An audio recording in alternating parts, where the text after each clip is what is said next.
Hello everyone, dear students. 11th class की हम आवर्त सारणी वाला टॉपिक स्टडी कर रहे थे। मेरी बहुत दिन बाद ये क्लास आ रही है, तो एक प्रॉब्लम की वजह से मैं बीच में क्लास नहीं दे पाया था। इस वजह से क्लासें लेट हो गई। लेकिन मैंने आपको एक PDF फाइल भेजी थी जिसके अंदर आवर्त सारणी के क्वेश्चंस थे। तो वो क्वेश्चंस आप मेरे ख्याल से उसको भेजे हुए काफ़ी टाइम भी हो गया है, और वो क्वेश्चंस आप लोगों ने सॉल्व किए भी होंगे। तो मेरे को प्रॉब्लम्स कुछ मिली है, जैसे मैं उसको वन बाई वन पहले से ही अगर सॉल्व कराना शुरू करूँ तो पहला जो क्वेश्चन है PDF का वो ये है कि Na plus Mg plus 2 F minus और O माइनस 2 को त्रिज्या के बढ़ते क्रम में का त्रिज्या का बढ़ता क्रम क्या होगा। तो सबसे पहले आप इनको देखो कि Na में कितने इलेक्ट्रॉन है बेटा। तो Na का नंबर होता है 11, लेकिन एक इलेक्ट्रॉन निकल गया तो इसमें इलेक्ट्रॉन कितने हो गए, इलेक्ट्रॉन हो गए 10। Mg प्लस 2 इसके अंदर 12 नंबर होता है इसका, लेकिन 2 इलेक्ट्रॉन निकल गए तो इसके अंदर भी इलेक्ट्रॉन कितने रह गए, 10 इलेक्ट्रॉन रह गए। F का नंबर होता है 9, लेकिन इसमें एक इलेक्ट्रॉन जुड़ गया तो इसमें भी इलेक्ट्रॉन 10 हो गए। और O माइनस 2 है तो इसमें 8 नंबर होता है, और 2 माइनस है तो 10, वापस इसमें भी कितने इलेक्ट्रॉन हो गए, 10। इसका मतलब ये सम इलेक्ट्रॉनिक श्रेणी के तत्व हैं। और सम इलेक्ट्रॉनिक श्रेणी के अंदर हम देखते हैं कि जैसे जैसे प्रोटॉन का नंबर बढ़ता है वैसे वैसे आकार भी कम होता जाता है, क्योंकि नाभिक का अट्रैक्शन बढ़ता जाता है। तो प्रोटॉन सबसे ज़्यादा किसमें, इसमें, तो इसमें नाभिक का अट्रैक्शन बहुत ज़्यादा लगेगा, तो इसकी त्रिज्या सबसे कम होगी। फिर इससे बड़ी किसकी होगी, Na प्लस की होगी।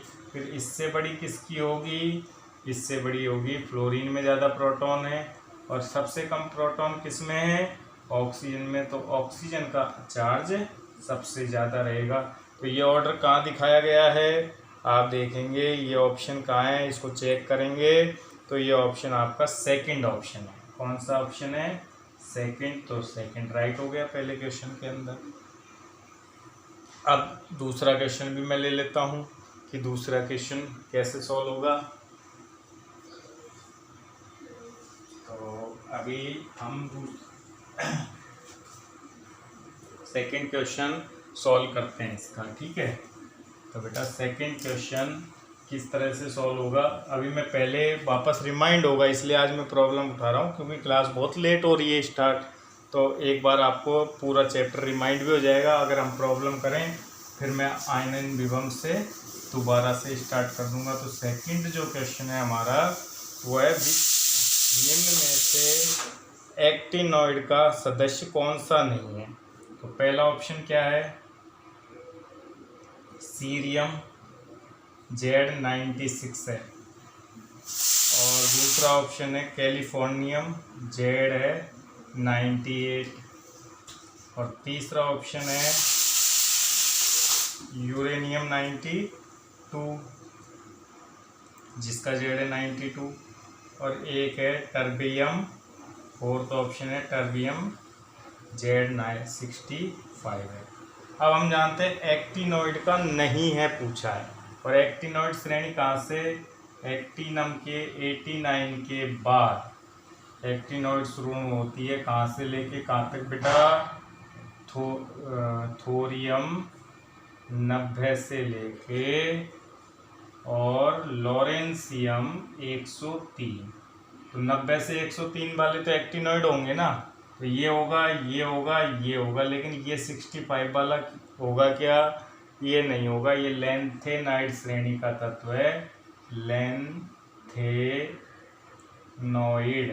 श्रेणी का तत्व है, जबकि ये तीनों ही किसके हैं, एक्टिनॉइड श्रेणी के तत्व है। तो उत्तर क्या आ जाएगा इसमें, फोर्थ को आप टिक कर दोगे।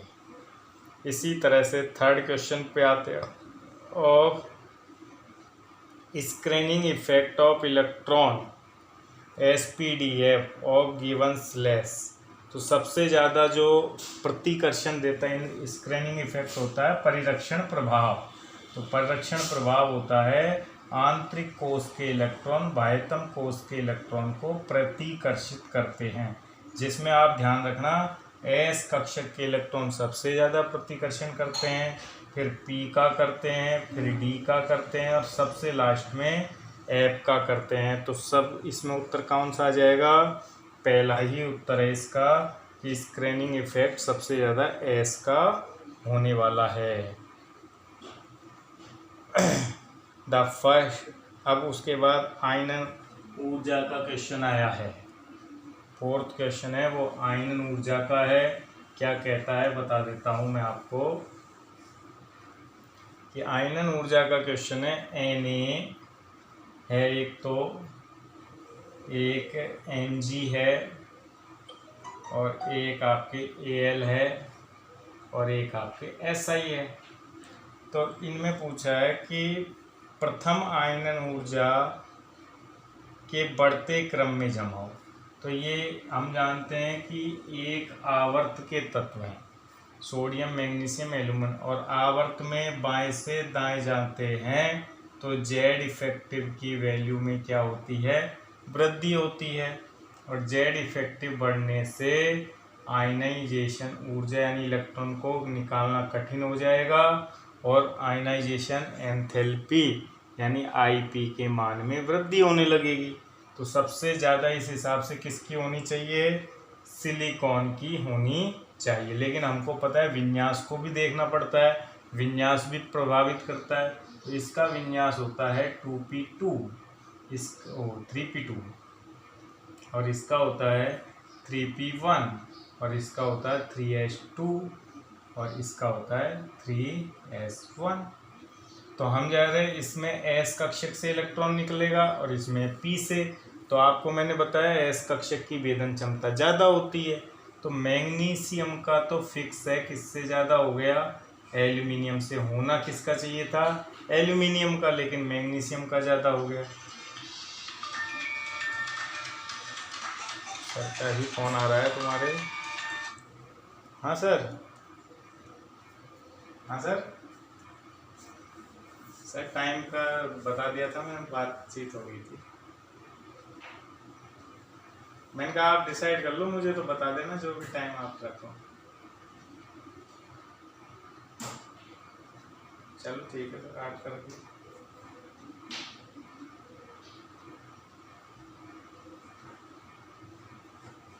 ठीक है चलो। वैसे अब 8, अगर 8 बजे गए यहाँ से सर, रोडवेज चलती है वो 9 बजे पहुँचती है। अगर 9 बजे रख लो मेरा टाइम तो सही रहेगा, रोडवेज से आ जाऊँगा।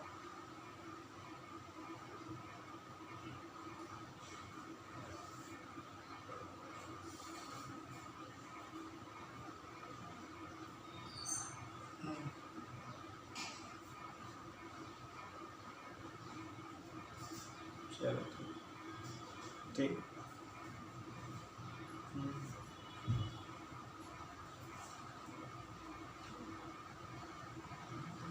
ठीक ठीक है। ठीक है सर, वो मैं अभी क्लास ही ले रहा था, बच्चे भी देख लेंगे आपकी बातचीत चल ही रहा है वीडियो। हाँ सर, कैफ हो। ठीक है सर, ठीक। हाँ तो बेटा आपकी 21 तारीख से, देखो अभी सर का ही फ़ोन आ रहा था, 21 तारीख से आपकी क्लासें भी स्टार्ट होने जा रही है। तो उसमें आप आओगे तो मैं और आपको ये चैप्टर को ही और एक बार ब्रीफ बता दूंगा अच्छी तरह से, लेकिन आप इसको पढ़ के आएंगे, ठीक है। तो मैग्नीशियम का 3s2 विन्यास कॉन्फ़िगरेशन है, इसलिए मैग्नीशियम की आयनाइजेशन एंथैल्पी ज़्यादा होगी। और एल्यूमिनियम की कम होगी। और उसके बाद हम सिलिकॉन को तो आगे रखेंगे ही, क्योंकि सिलिकॉन तो बाएं से दाएं जाते हैं तो आयनाइजेशन एंथैल्पी बढ़ रही है, तो सिलिकॉन तो ज़्यादा हो गए। होना तो एल्यूमिनियम चाहिए था बाद में, लेकिन कॉन्फ़िगरेशन भी आयनाइजेशन एंथैल्पी को इफ़ेक्ट करता है, इसलिए कॉन्फ़िगरेशन की वजह से एल्यूमिनियम से आगे हो गया। और सबसे लास्ट में तो कौन होगा, सोडियम होगा ही होगा। तो ये ऑर्डर कहाँ दे रखा है, तो आप ये देखेंगे, ये ऑर्डर दे रखा है आपके ऑप्शन नंबर,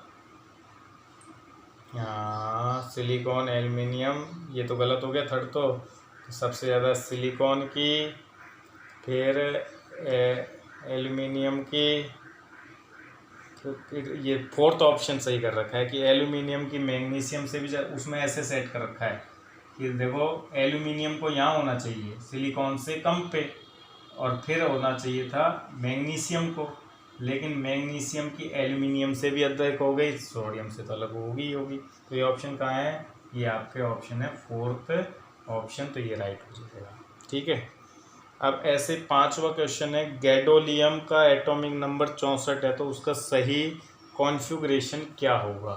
तो इलेक्ट्रॉनिक कॉन्फ़िगरेशन लिखने का जो तरीका है वो भी मैं आपको थोड़ा सा, अभी तक मैंने शायद बताया नहीं है, तो आज मैं थोड़ी सी क्लास तो आपकी डिस्टर्ब होगी बीच में, लेकिन मैं पहले आपको इलेक्ट्रॉनिक कॉन्फ़िगरेशन लिखना ही सिखा देता हूँ। तो चलिए, इलेक्ट्रॉनिक कॉन्फ़िगरेशन लिखे कैसे जाते हैं, उसके लिए एक फॉर्मूला है, वो यूज़ लेना आप। आज की क्लास है इलेक्ट्रॉनिक विन्यास सूत्र की सहायता से, सूत्र से कैसे लिखते हैं। ठीक है,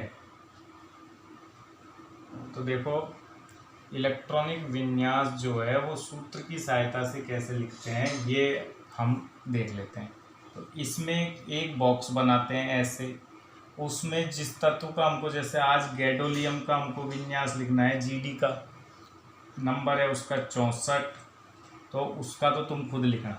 मैं जैसे मान लो आपको 75वें तत्व का विन्यास लिखना है हमको, तो 75वें तत्व का विन्यास, तो यहाँ 75 से पहले आने वाली अक्रिय गैस, तो यहाँ लिखेंगे हम पूर्व में आने वाली इनर्ट गैस, फिर उसका आवर्त देखेंगे, उसमें से 2 घटा के एफ में 1 से 14 इलेक्ट्रॉन डाल देंगे।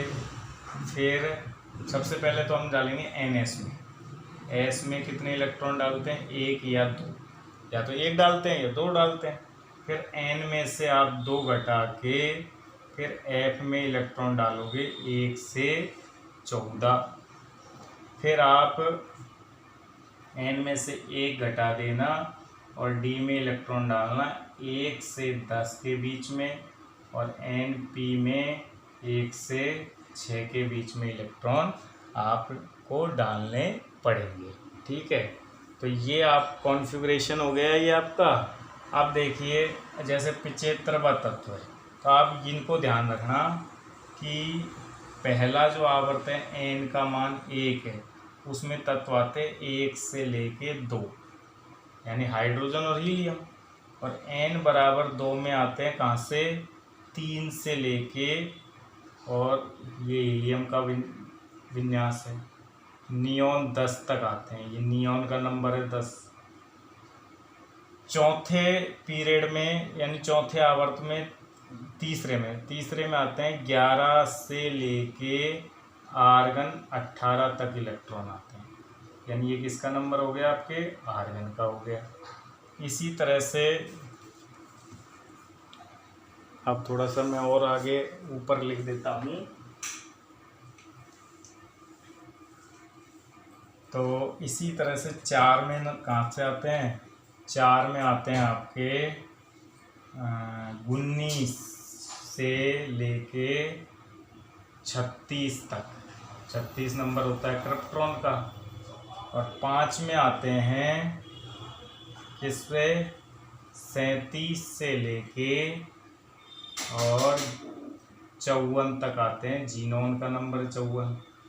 फिर छठे आवर्त के अंदर 55 सीजियम से लेके और रेडॉन 86 तक आते हैं, रेडॉन का नंबर है। फिर सातवें आवर्त में हम जानते हैं 87 से लेके और आगे आते रहेंगे। अपूर्ण आवर्त है ये, इसमें इनर्ट गैस कोई होती नहीं है।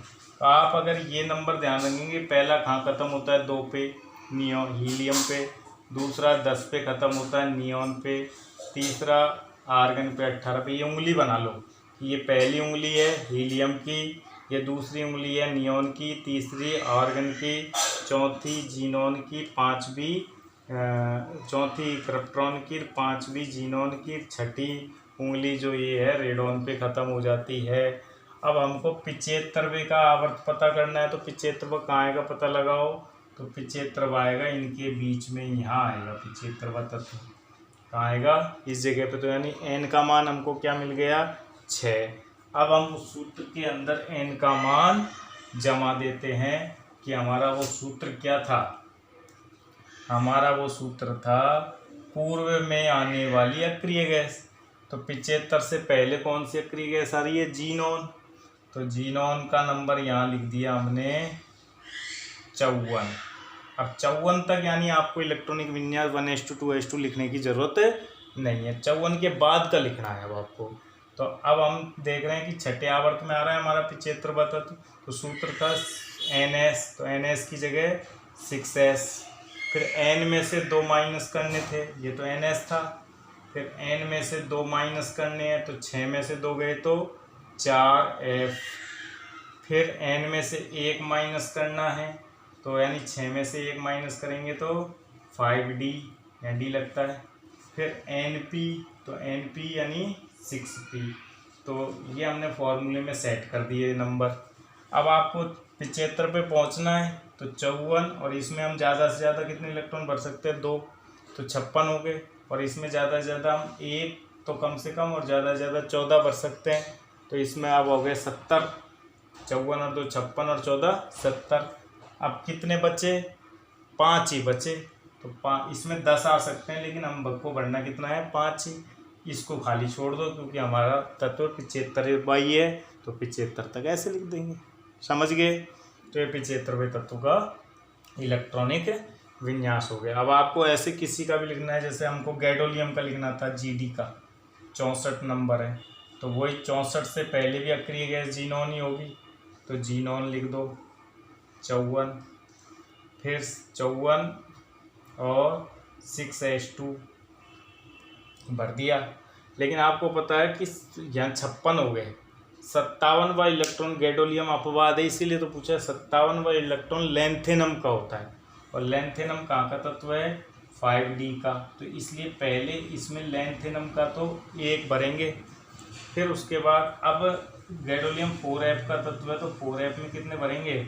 अब 57 और 64 कितने बच गए हमारे पास, हमारे पास बच गए 57 से लेके 64, 3 और 4 7। तो इसमें कितने इलेक्ट्रॉन भर देंगे 7। अब तुम सूत्र से चलते तो ये इसमें नहीं भरते, पहले इसमें ही 8 भर देते तुम, और इसलिए गलत हो जाता। अपवाद है ये क्या है भाई, अपवाद है, क्योंकि हम जानते हैं कि 57वां तत्व तो डी ब्लॉक का ही है लैंथेनम, तो उसका इलेक्ट्रॉन तो डी में भर दिया, और बाकी के 7 इलेक्ट्रॉन हमने इसमें डाल दिए एफ में। तो ये विन्यास कहाँ लिखा हुआ है, तो ये विन्यास आपके लिखा हुआ है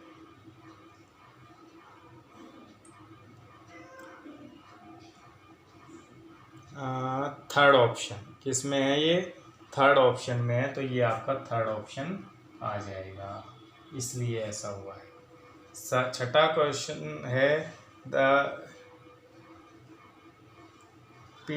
आवर्त सारणी के तत्वों के वर्गीकरण के लिए कौन सा सत्य नहीं है। पहला ऑप्शन है तत्वों के गुण परमाणु क्रमांक के आवर्ती फलन होते हैं, तो सही बात है, ये तो बिल्कुल उसके बाद अधात्विक गुण are less in number than metallic element. तो अधातु तत्वों की संख्या धातु तत्वों की संख्या से कम है, तो ये भी सही बात है, बिल्कुल कम है। तीसरा स्टेटमेंट है संक्रमण तत्वों में 3d orbital after 3p before 4s। तो ये गलत हो गया, पहले 4s भरा जाता है फिर 3d भरा जाता है, जबकि इसने ये कहा है कि पहले 3d भरा जाता है और last 3d filled with the electron after 3p orbital and before 4s। 3d 4s से पहले भरा जाता है क्या? नहीं, बाद में ही भरा जाता है, तो ये गलत हो गया। तो इसमें थर्ड ऑप्शन गलत हो गया, किसमें? छठे क्वेश्चन के अंदर। अब उसके बाद एक और क्वेश्चन है 7वां। Among halogen the correct order of amount of energy release electron. यानी हेलोजन के लिए, अभी ये मैंने इलेक्ट्रॉन बंधुता आपको पढ़ाई नहीं है, तो हम 7वां क्वेश्चन अभी छोड़ रहे हैं। फिर हम 8वें क्वेश्चन पे आते हैं। 8वां कह रहा है आवर्त सारणी के अंदर the period number in the long form of the periodic table is equal to. पीरियडों की संख्या यानी आवर्त की संख्या कितनी होती है? Magnetic quantum number of an element of the period. नहीं। Atomic number of an element of atomic number के बराबर होती है क्या? नहीं। मैक्सिमम प्रिंसिपल क्वांटम नंबर, ये एन के को बोलते हैं प्रिंसिपल क्वांटम नंबर। तो आवर्त की संख्या उसके प्रिंसिपल क्वांटम नंबर के बराबर होती है, ये बात बिल्कुल सही है। तो इसके अंदर उत्तर आ जाएगा थर्ड। क्वेश्चन नंबर 9 कह रहा है the element in which electron are progressively filled in the 4f orbital are called. जिनमें 4f भरा जाता है वो तत्व, जैसे गैडोलियम में 4f भरा जाया गया है ना, तो ये कौन से का है? लैंथेनाइड श्रेणी का तत्व है। तो इसमें आ जाएगा लैंथेनाइड श्रेणी में 4f ऑर्बिटल भरे जाते हैं। तो 9वां क्वेश्चन आ जाएगा। फिर 10वां क्वेश्चन क्या कहता है? देखो 10वां क्वेश्चन मैंने आपको पढ़ाया है। तो 10वां क्वेश्चन कहता है आई है, क्वेश्चन नंबर 10 आई है, एक तो एक आई माइनस है और एक आई प्लस है। तो इनको आकार के क्रम में जमाना है। तो ये एक ही तत्व के ऋणायन, मैंने आपको क्या सिखाया था कि धनायन का आकार अपने पैतृक उदासीन परमाणु की तुलना में क्या होता है? छोटा होता है। तो ये सही हो गया। और ऋणायन का आकार अपने पैतृक उदासीन परमाणु से बड़ा होता है। तो ये ऑप्शन कहाँ लिखा हुआ है? तो ये ऑप्शन आपके है फोर्थ ऑप्शन। कौन सा ऑप्शन है ये? फोर्थ ऑप्शन है। तो फोर्थ उत्तर इसका आ जाएगा। फिर इसके बाद 11वां भी इलेक्ट्रॉन एंथैल्पी का भी मैंने नहीं पढ़ाया है। फिर 12वें क्वेश्चन के अंदर एक पैराग्राफ दे रखा है, तो पैराग्राफ से फिर क्वेश्चंस हैं। अगर आपको इनमें भी दिक्कत है तो आप मुझे पूछोगे, क्योंकि इलेक्ट्रॉनिक विन्यास पर ही बेस्ड है। चलो मैं पढ़ के सुना देता हूँ।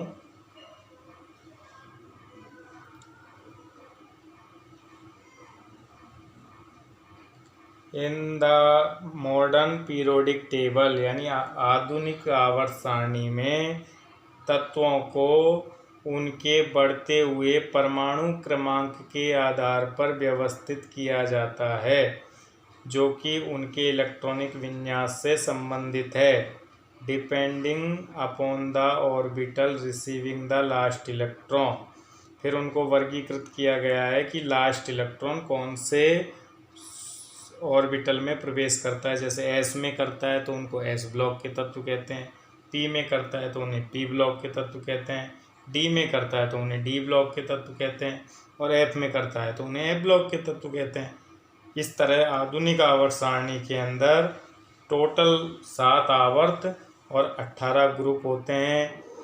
प्रत्येक आवर्त फिल द नए प्रत्येक आवर्त में एक नया ऊर्जा स्तर बनता है, और अबव के नियम के अनुसार इलेक्ट्रॉन पहले में आवर्त में 2, दूसरे में 8, तीसरे में 8, फिर चौथे में 18, फिर 18, फिर 32 एंड 32 तत्व रखे गए हैं।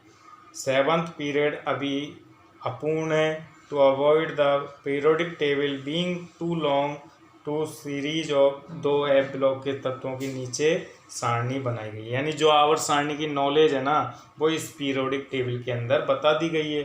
अब पूछ रहा है कि 57वां तत्व, अभी मैंने बताया था देखो 57वां तत्व, जब मैंने गैडोलियम का इलेक्ट्रॉनिक विन्यास सिखा रहा था तो मैंने कहा था इलेक्ट्रॉन पहले 2 तो किस में भर जाते हैं, जीनोन के बाद 6s में 2 भर जाते हैं क्योंकि s ब्लॉक के हैं, कौन सा 55 और 56। और 57वां इलेक्ट्रॉन लैंथेनम का है, वो पहले मैंने भरा था d में, ये 57वां इलेक्ट्रॉन है। तो ये यही पूछ रहा है कि 57वां इलेक्ट्रॉन किससे संबंधित है, तो हमको लगेगा कि 56 के बाद में 4f में इलेक्ट्रॉन भरता है, लेकिन पहले मैंने बताया था लैंथेनम ओनली एक ऐसा तत्व है जिसमें डी में भरता है और वो डी ब्लॉक का है। तो इसलिए देखो यहाँ ये जानकारी पूछ लेना कि 57वां तत्व कौन से ब्लॉक से संबंधित है, तो डी ब्लॉक से संबंधित है। तो इसमें आ जाएगा उत्तर ए में D block.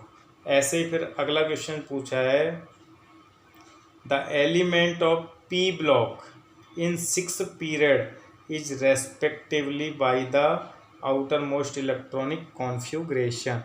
The last element of P block, तो हम जानते हैं 6th पीरियड का लास्ट, यानी 6th खत्म कहाँ होता है, आपको पता होगा 6th खत्म होता है जीनोन 54 पर। कहाँ पर, जीनोन 86 पर ख़त्म होता है रेडॉन पर।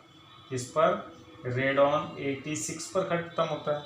तो 86 पर ख़त्म होता है by the outer most electronic configuration, तो उसका इलेक्ट्रॉनिक विन्यास क्या होगा, इसका बता दो इलेक्ट्रॉनिक विन्यास। तो इससे पहले कौन सी अक्रिय गैस आती है, तो इससे पहले वही जीनोन अक्रिय गैस आती है 54। फिर हम बताते हैं 6th पीरियड का है ये लास्ट इलेक्ट्रॉन, तो 6s भरेंगे, फिर 2 घटा के 4f भरेंगे, फिर 1 घटा के 5d भरेंगे, फिर 6p भरेंगे। अब लास्ट इलेक्ट्रॉन इसमें आएगा, तो इसमें कितने आएंगे, 2, इसमें 14, इसमें 10 और इसमें 6। तो ये लास्ट इलेक्ट्रॉन कहाँ पहुँच गया, p में पहुँच गया ना। तो ये कॉन्फ़िगरेशन कौन से ऑप्शन में शो हो रहा है, ये कॉन्फ़िगरेशन 3rd ऑप्शन के अंदर शो हो रहा है। तो उत्तर कौन सा आ जाएगा, इसमें 3rd आ जाएगा। सी क्वेश्चन पूछा है, which of the element whose atomic number are given below can not be accommodated in the present setup of the long form of the periodic table. यानी कौन सा जो तत्व है, परमाणु क्रमांक वाला तत्व है नीचे दर्शाए गए में, जो कि पीरियोडिक टेबल के अकॉर्डिंग नहीं है। तो 126वां तत्व, क्योंकि 126 अभी तत्व खोजे ही नहीं गए हैं, तो आवर्त सारणी में आएगा कहाँ से, तो 126वां तत्व आएगा ही नहीं। तो इसमें उत्तर कौन सा आ जाएगा, 3rd आ जाएगा। ऐसे ही पूछा है, the electronic configuration of the element which is just above the element with the atomic number 43 in the same group. तो अब 43 के ऊपर वाला तत्व पूछा है, कौन सा भाई, देखो क्वेश्चन ने ये पूछा है कि 43 से ऊपर वाले तत्व का नंबर क्या होगा। तो 43 तत्व पहले आप ये देखो किस आवर्त में आ रहा है, तो पहले में 2 तक आता है, आपको पता है, दूसरे में n=1 में 2 तक आता है, n=2 में 10 तक आता है, n=3 में 18 तक आता है, n=4 में 36, n=5 में 54। तो इस लाइन में आएगा 43, कहाँ आएगा, इस लाइन में आएगा। तो हमको पता है कि इनका डिफरेंस देखो क्या है, 2, दूसरे का 8, तीसरे का 18 और इसका भी 18। तो ये डिफरेंस पूरी पीरियोडिक टेबल में मेंटेन रहेगा ना। कि जैसे यहाँ पर इन दोनों के, तो अब अपन को पता है 43, जैसे इसमें डिफरेंस 18 का है, तो इससे ऊपर वाला तत्व क्या होगा, तो 43 में से आप 18 माइनस कर दो ना, तो 18 माइनस करोगे तो कितना बचेगा, 25, कितना बचेगा 25, तो ऊपर वाला तत्व क्या होगा 25, तो 25वां होगा। अब ये पूछा है कि उस 25वें तत्व का कॉन्फ़िगरेशन बताओ, क्या पूछा है उसने, क्वेश्चन ने कि 25वें तत्व का इलेक्ट्रॉनिक विन्यास बताओ, तो अब इसका विन्यास लिख दो। तो 25 से पहले अक्रिय गैस कौन सी आ गई, आर्गन 18, तो आप पहले लिखोगे आर्गन 18। अब 25वां तत्व कौन से पीरियड का है, 4 है, फोर्थ पीरियड का है, तो अब जैसे 6s लिखा वैसे 4s लिखेंगे, फिर 4 में से 2 गए तो 2f लिखेंगे, फिर 4 में से 1 गया तो 3d लिखेंगे, और फिर 4p लिखेंगे। अब हमको लिखना तो 25 ही है ना, तो 18 और 2 20, लेकिन 2f का अस्तित्व नहीं होता, इसलिए 2f को इलेक्ट्रॉन से नहीं भरेंगे, क्योंकि 2f भी नहीं होता और 3f भी नहीं होता, 4f जरूर होता है, तो 4f से ही तो शुरू होती है सारणी f ब्लॉक, तो इसलिए इसमें नहीं भरेंगे। अब सीधे इसमें भरेंगे, तो 20 और 5 25, तो ये विन्यास कहाँ दिखाई दे रहा है, तो आप ये विन्यास देखेंगे ज़रा, ये विन्यास कहाँ दिखाई दे रहा है आपको, ये विन्यास दिखाई दे रहा है आपको, ये शुरू से ही शुरू हुआ है 1:, लास्ट का देख लो आप, तो 3d5 कहाँ है, तो 3d5 आपके है पहले ऑप्शन में, तो ये क्या कौन सा हो गया पहले में, उसने ऐसे शुरू से ही लिख लिया 1:2, 2:2, 2p6, 3:2, 3p6, फिर 4:2, 3d5, ये पूरा लिख दिया, आर्गन का भी विन्यास लिख दिया इसने, तो ये आपके आ गया पहला ऑप्शन। फिर ई कह रहा है कि 35, 53, 85, हम देख रहे हैं 35वां यहाँ आएगा, 53वां यहाँ आएगा, और 85 इसके बाद 86 से पहले आएगा, तो ये कौन से तत्वों का नंबर है, तो ये है हैलोजन तत्व कहते हैं इनको, 17वें वर्ग के तत्वों को क्या बोलते हैं, हैलोजन तत्व बोलते हैं, तो इसमें उत्तर आ जाएगा सेकंड। अब 13वां क्वेश्चन है, तो इस तरह से 13वां क्वेश्चन भी हम ले लेते हैं। 13वां क्वेश्चन क्या कहता है,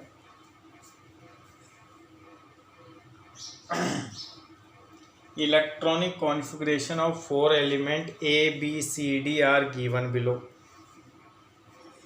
फिर इनको तो गेन एंथैल्पी, अभी ये मैंने पढ़ाया नहीं है, इलेक्ट्रॉन गेन एंथैल्पी मैं अगले उसमें लूँगा, तो मैंने ये बहुविकल्पी 13 क्वेश्चन आपको, जिनमें से जो नहीं पढ़ाए वो अभी मैंने बता दिए। अब आपको मैंने क्वेश्चन को कैसे सॉल्व किया जाता है इसका आइडिया भी आपको दे दिया, तो मैं अगले टॉपिक में अब आपको आयनन ऊर्जा को दोबारा एक बार रिमाइंड करते हुए कंटिन्यू करूँगा, जो क्लास आपको नेक्स्ट क्लास में मिल जाएगी। आपको PDF कैसे सॉल्व करनी है ये आज मैंने सिखाया, ताकि आप एक बार वापस से कंटिन्यू आ जाएं क्लासों को देखते हुए। थैंक यू बेटा।